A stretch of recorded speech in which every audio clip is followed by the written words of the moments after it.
The idea for Everything Naomi Loved was born when a friend of mine named Marcus, he lived across the street from one of my old murals, a mural that I painted in 2005.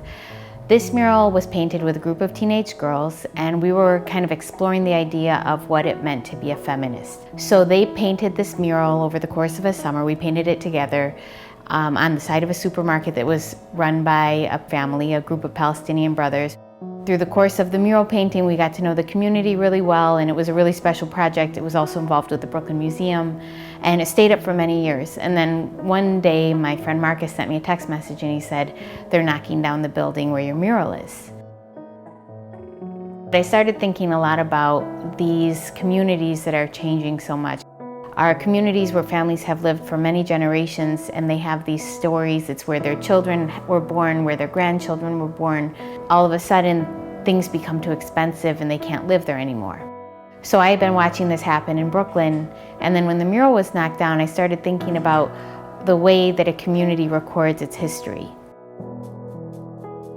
In Naomi, I wanted to create a character who not only was experiencing these changes, but also was trying to find a way to cope with the changes. And I know for me, when I've gone through hard times in my life, one thing that really has helped me cope is that I have a creative outlet.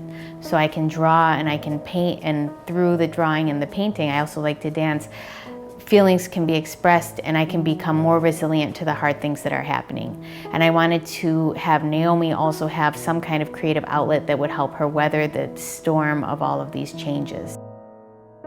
I was really lucky through the process of this book to meet and become friends with another writer named Ian Lendler, and he really helped this story come into form. I wanted to show in the paintings what is the music that either we're listening to in real life, or what are the songs that are running through our mind as we pass through these moments, the big and the small moments of our day. So throughout the paintings, you'll see bands of music. And I also am very interested in what is the emotional life of each character. Another thing that happened a few years ago was that in the studio I was working in for many years, we got a notice that it was going to be purchased by a mini storage company, and the building was going to be demolished and rebuilt as mini storage.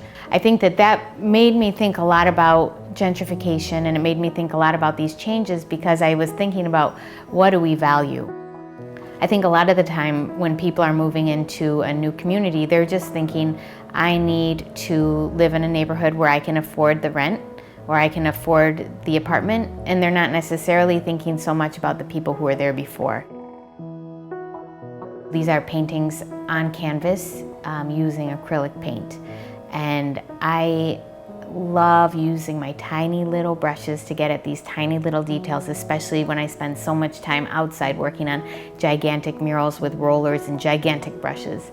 So it's been really fun for me working in the studio to kind of dive into the details of these paintings, especially the details of what Naomi and Naomi's friends and Naomi's community are feeling during the course of the book, and what they're experiencing in terms of what they're hearing, what they're imagining, what they're seeing, and just what they're living in their everyday lives. What I most hope when you read Everything Naomi Loved is that you have a sense of people's stories.